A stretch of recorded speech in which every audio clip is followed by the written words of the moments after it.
VG24 న్యూస్కి స్వాగతం. Narsampet municipality ఎన్నికల్లో నర్సంపేట 10వ వార్డ్ సిపిఎం కౌన్సిల్ అభ్యర్థిగా హన్మకొండ శ్రీధర్ విజయం సాధించారు.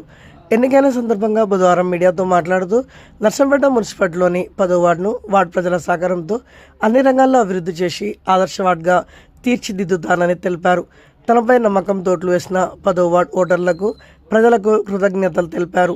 ఈ సందర్భంగా తనకు ఓట్లు వేసిన వార్డు ఓటర్లకు సిపిఎం నాయకులకు కార్యకర్తలకు కృతజ్ఞతలు తెలిపారు. కొండ శ్రీధర్ 10వ వార్డు కౌన్సిలర్. మొన్న జరిగినటువంటి మున్సిపాలిటీ ఎన్నికల్లో 10వ వార్డు కౌన్సిలర్గా 10వ వార్డు ప్రజలు నన్ను గెలిపించడం అనేటువంటిది జరిగింది. ప్రజా సమస్యల పరిష్కారమే ధ్యేయంగా పనిచేసేటువంటి వ్యక్తులు ఎవరో ఆ వ్యక్తులను గెలిపించాలనేటువంటి ఉద్దేశంతో మా వార్డు ప్రజలు నన్ను గెలిపించడం అనేటువంటిది జరిగింది. ప్రధానంగా అధికార పార్టీ అదేవిధంగా ప్రతిపక్ష పార్టీలు 2 పార్టీలు పోటీ చేసినాయి. దాంట్లో సిపిఎం పార్టీ అభ్యర్థిగా నేను పోటీ చేయడం అనేటువంటి జరిగింది.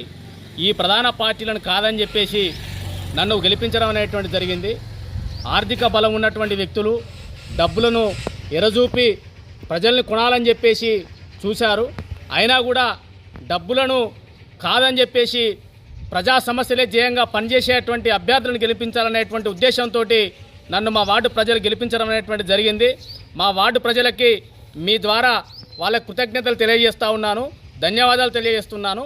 నా మీద నమ్మకం ఉంచి నాకు ఓటేసి గెలిపించినటువంటి మా వార్డు ప్రజలకు నేను చెప్పేది ఏంటంటే, నా మీద నమ్మకంతో నన్ను గెలిపించినటువంటి మీకు ఖచ్చితంగా వార్డు అభివృద్ధి ధ్యేయంగా నర్సంపేట పట్టణంలో ఉన్నటువంటి 30 వార్డులలో ఏ వార్డులో చేయనటువంటి అభివృద్ధి ఇక్కడ నేను చేసి చూపిస్తానని చెప్పేసి, ప్రజలకు అందుబాటులో ఉంటానని చెప్పేసి, ప్రజా సమస్యలే ధ్యేయంగా పనిచేస్తానని చెప్పేసి, మీరు మీ ఇంటి దగ్గరికి నేనే వచ్చి పనిచేసేటువంటి విధంగా నేను ఉంటానని చెప్పేసి, రాబోయేటువంటి 5 సంవత్సరాల కాలంలో ఇంకా నాకు పడనటువంటి ఓట్లు ఏవైతున్నాయో వాళ్ళ మనసులు గెలిచి కూడా రాబోయేటువంటి కాలంలో నేను నా ఓట్లు ఎంచుకునేటువంటి ప్రయత్నం చేసి అట్లాంటి ప్రజల మనసులు గెలిచే వ్యక్తిగా ప్రజలకు అందుబాటులో ఉంటానని చెప్పేసి ఈ సందర్భంగా మీకు తెలియజేస్తూ ఉన్నాను.